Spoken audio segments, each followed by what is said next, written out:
So the situation I'm in right now, it's incredibly difficult to deal with, and I just need some insight, or maybe I just need to rant. I don't know what. But I feel like I just need to get it all out. For context, I just gave birth 4 months ago, and 2 months back, I had to go back to work. Unfortunately, my company does not offer paid maternity leave for more than 8 weeks. So, unless I wanted to lose out on my money, I had to go back to work. It was a tough decision, but it had to be made because the bills were piling up, and I didn't like the idea of relying on my parents. They would have helped me out gladly, but I didn't want to ask them for money. My husband is an accountant, and I work in marketing. We work in the same company, and that's actually how we met. We've been together for the past 6 years, and we got married 4 years ago. We are both in our mid-20s, so after a while, I did feel fit and fine enough to go back to work. But the only problem was that we needed somebody to stay at home to take care of our daughter during our work hours. My parents live out of state, so that was not an option. And I don't really have any family down here. Hiring a babysitter would be too expensive, so we decided to ask his mother, but she had her own set of terms and conditions. Eliza, my mother-in-law, lost her husband a couple of years back during the pandemic and lives in the suburbs. So she told us that if she was going to help out with the baby, then she was going to have to move in with us because it was not feasible for her to travel back and forth every day since she didn't like driving, and taking the bus made her arthritis worse. Besides, she said that she had been thinking about it for quite some time now because after my father-in-law passed away, she had been feeling quite lonely in that house. So maybe she was going to consider moving into our neighborhood to be closer to us and sell that house. So this could be a good opportunity for all of us to test the waters, and even though I was kind of skeptical about letting her move in with us, I'll get to the reasons later. We didn't have any other option, so we decided to agree, and 2 months ago, she moved in with us. Now, coming to the reasons why I was kind of skeptical, it was because I always felt like she hadn't really warmed up to me, even though I felt like I had always tried my very best to get along with her. She always seemed very closed off and aloof. It's not like she was mean to me or anything, but I just got that vibe that she didn't really like me that much. And I had spoken about it to my husband several times, but he just told me that I was overthinking it. And he said that he never noticed anything out of the ordinary with the two of us. So that was part of the reason. And there was another thing that happened while I was pregnant, which was kind of bigger. While I was 6 months long, Eliza had visited us one day, and that day she had brought up the topic of what was going to happen after I gave birth, and then who was going to take care of her if both of us were going back to work. And then she used that to try and advise me into quitting my job, saying that there was nothing bigger than the joy of motherhood. But I told her that there was also nothing bigger than all the bills that would start piling up if I decided to be a stay-at-home mom and let my husband deal with everything. Besides, I enjoyed my work. I liked being independent, and it meant a lot to me. In fact, I planned on rising through the ranks eventually, and that would not be possible if I decided to quit midway. So quitting my job was not an option for me. I remember being very polite while explaining all of this to her. But instead of respecting my decision, I remember that she sulked throughout the entire day. And even while leaving, she said goodbye to her, but not me. After that, she did visit, but she didn't bring up anything about my job or my decision not to quit. But after she moved in with us, she would often drop hints. And in the past 2 months, it became very clear that she really wanted me to quit my job and stay at home with the baby. I was also determined to ignore all of it, and even though it got under my skin, my husband and I needed her help, so we decided to zip it, keep our heads down and continue working until we could afford childcare. However, I had no idea what my mother-in-law was up to behind my back, and I guess I fell asleep at the wheel there. Because a couple of days ago, CPS showed up at our door responding to a phone call that had been made, claiming that I was a negligent mother and that I did not care for my children. So naturally, they had turned up to investigate these claims, but luckily, they didn't find anything because, of course, I'm not a mother like that. They spoke to me, my husband, our neighbors, my parents, and Eliza as well. And the only person who had anything negative to say about my character was Eliza. And that's how the truth finally came out. Apparently, she was the one who had made the phone call. And when she was confronted, she told me and my husband very clearly that she did not believe I was fit to be a mother, and that she had only moved in and agreed to stay with us and help us out with the baby because she wanted to keep an eye on me. She had started having her doubts about my competence as a mom the second I said I was not planning on quitting my job anytime soon, because she knew that I was the kind of person to prioritize my career over my children.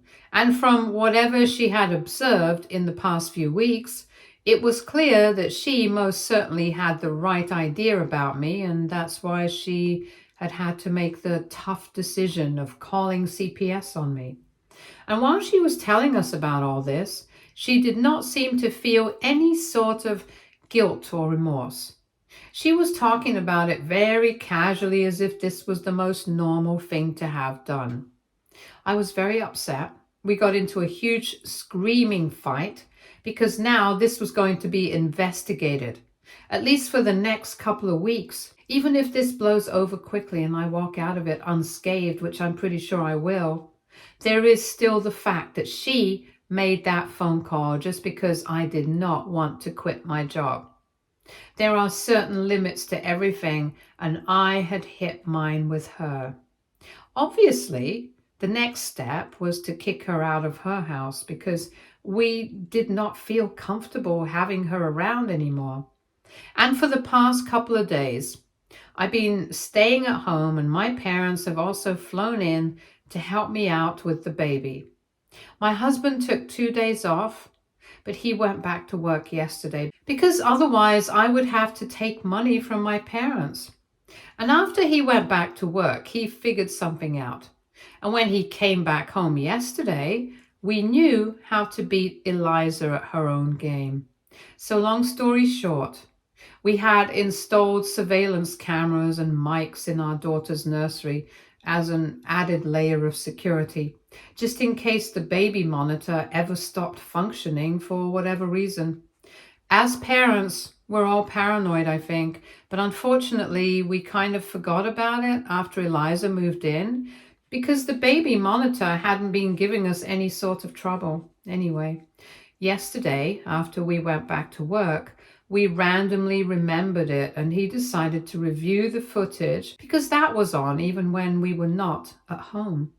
And guess what we found? It was just hours and hours of footage of the past 2 months where Eliza was spending time with the baby in the nursery. Every time she would fuss or put her down to sleep, Eliza would start talking to our daughter in a baby voice. But instead of saying nice, comforting things, she would start talking crap about me. And I'm not just talking about not so nice things, I'm talking downright filthy things about me. And the language she was using wasn't that great either. Obviously, our baby's too young to understand any of it. She would probably only understand the tone, but the fact that these things were even being said to a baby about their own mother, it was insane. And once my husband had seen that footage, he called me, told me everything, sent me the recordings as well. Once he had gone back home, we had to talk about it.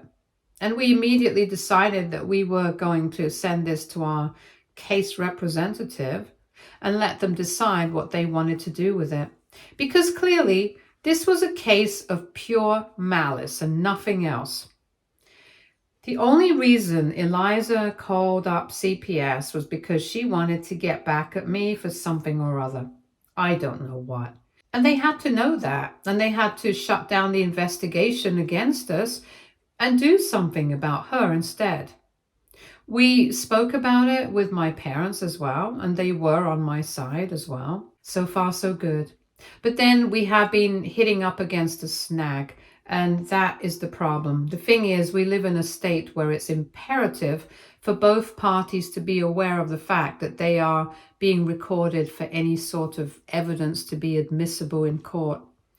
So now the issue is that even if we do submit this kind of thing to prove that my mother-in-law had something against me, and that's why she made that phone call, she's probably going to be able to walk away with nothing more than just a slap on the wrist, some community service, or maybe some mandatory counseling and a fine.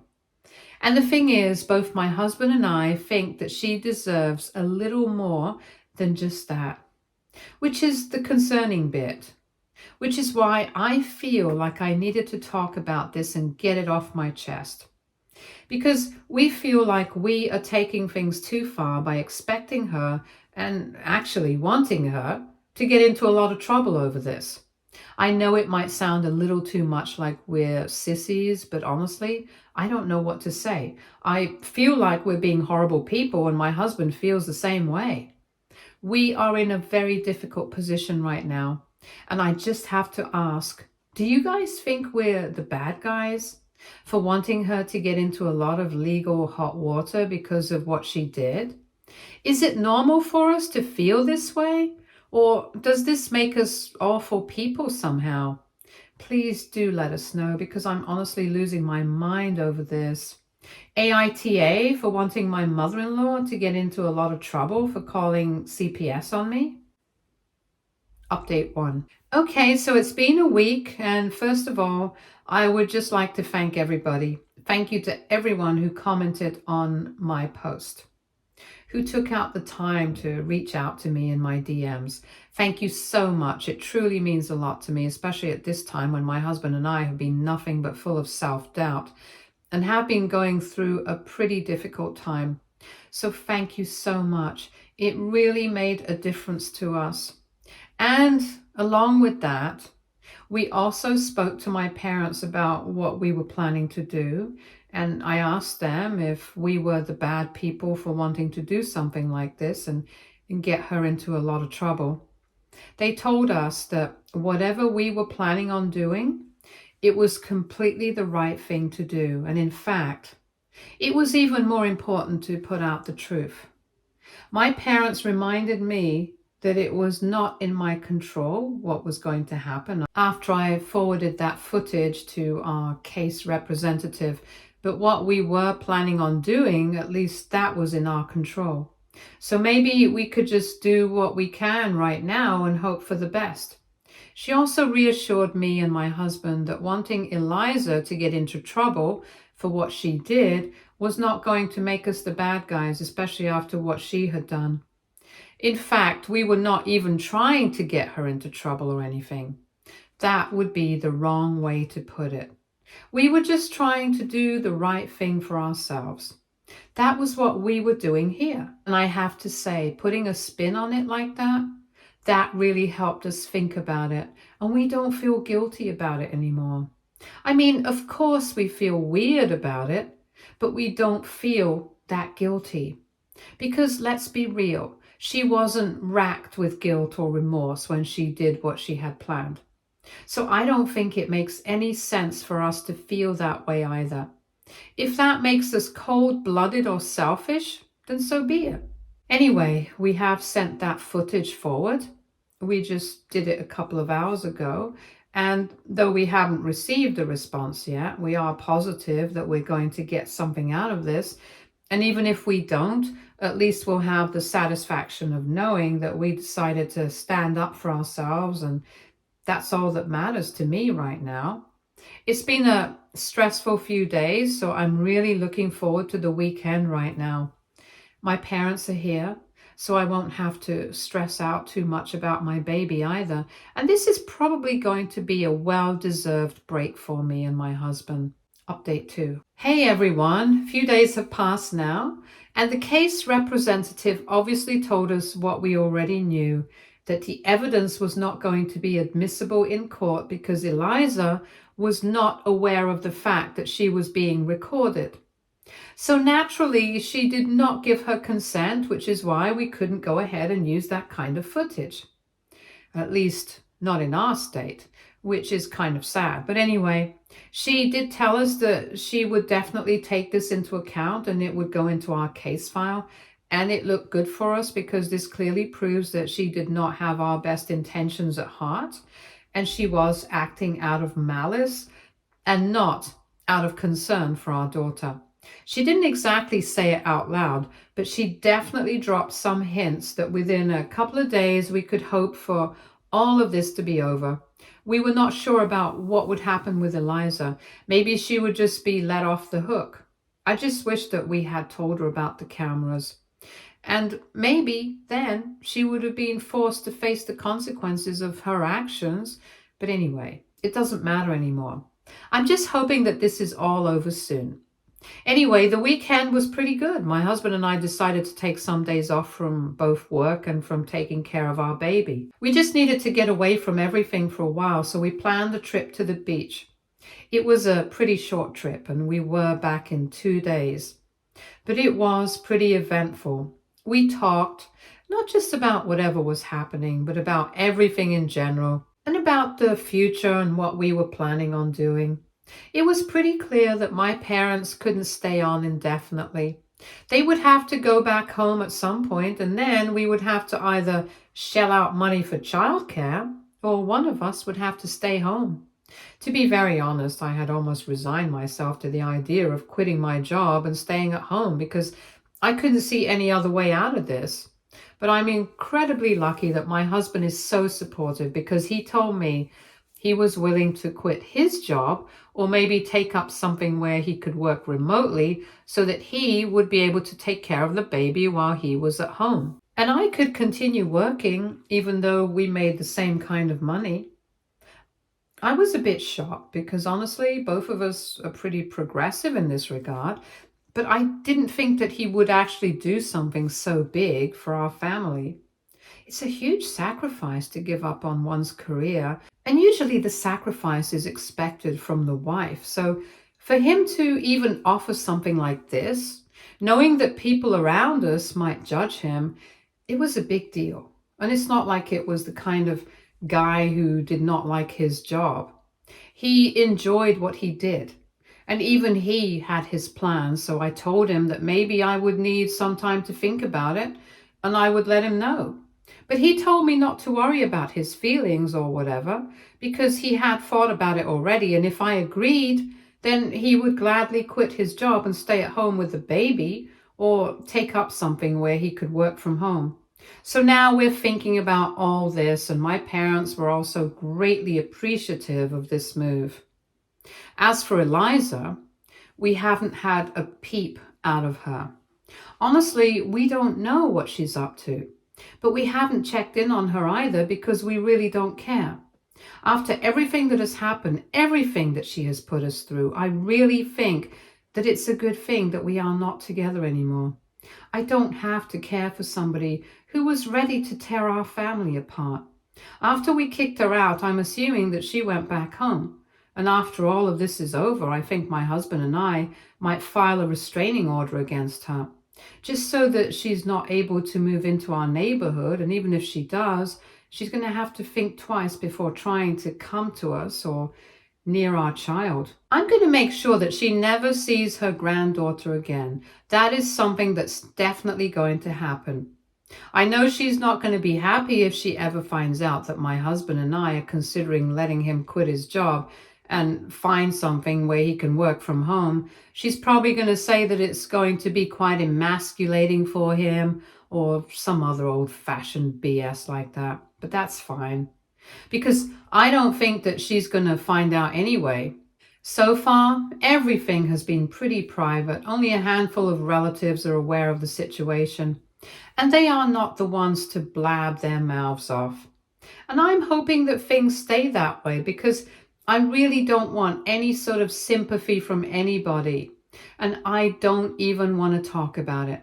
I don't want this situation to be known to the rest of the family because I think this is something very personal, and I wouldn't appreciate it if it became fodder for gossip. But anyway, my husband and I are obviously not going to talk about it to anybody else.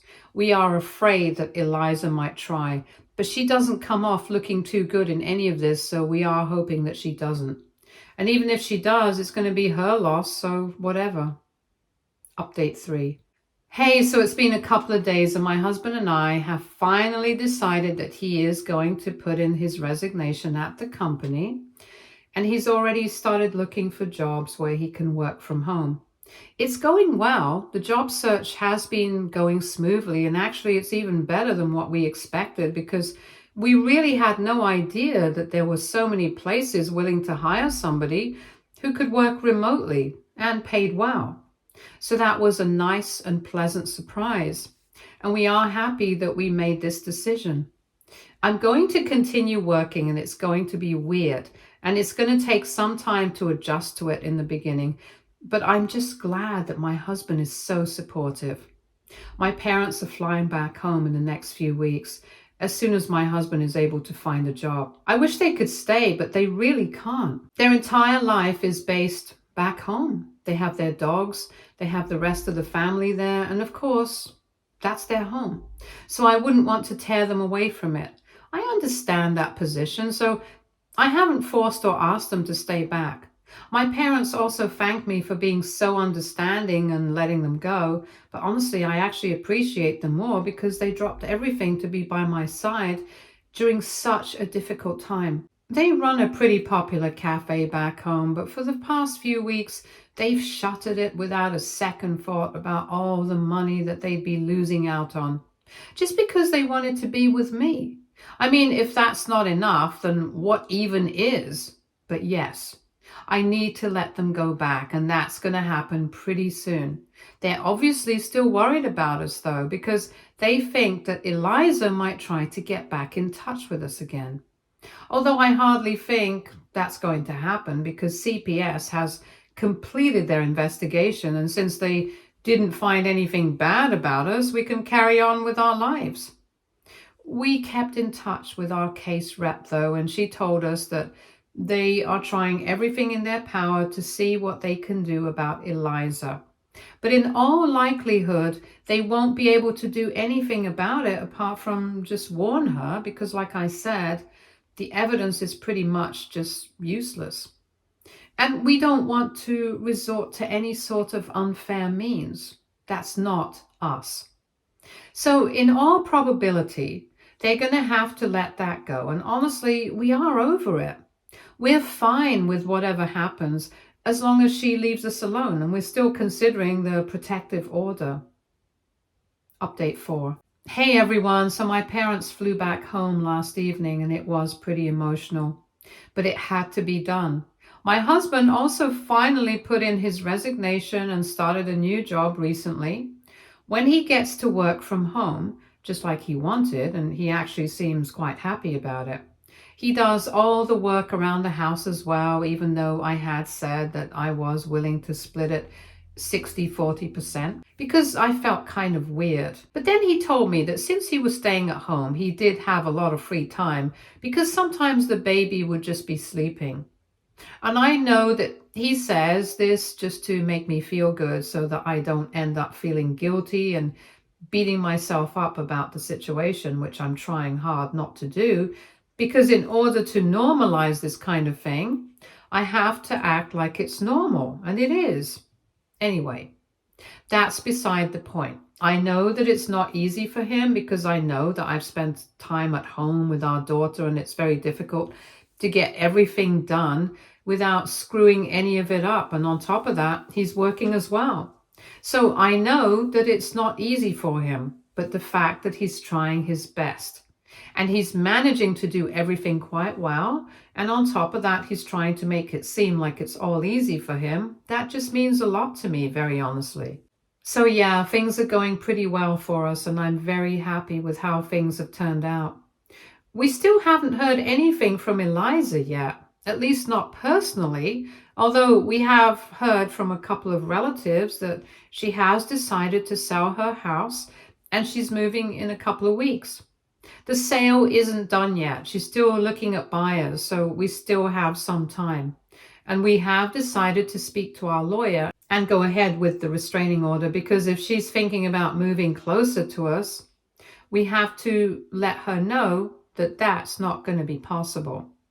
Until now, we hadn't done anything because honestly, we were both really busy and we didn't have the time to get involved in any of this. But now that push has come to shove, I think we have to go through with it. It's going to be quite complicated, I guess, but it doesn't matter. For the safety of myself and my family, I'm willing to do whatever it takes. I'm quite stressed out about the process, just thinking about it, because it's going to be very hectic. And I already know it.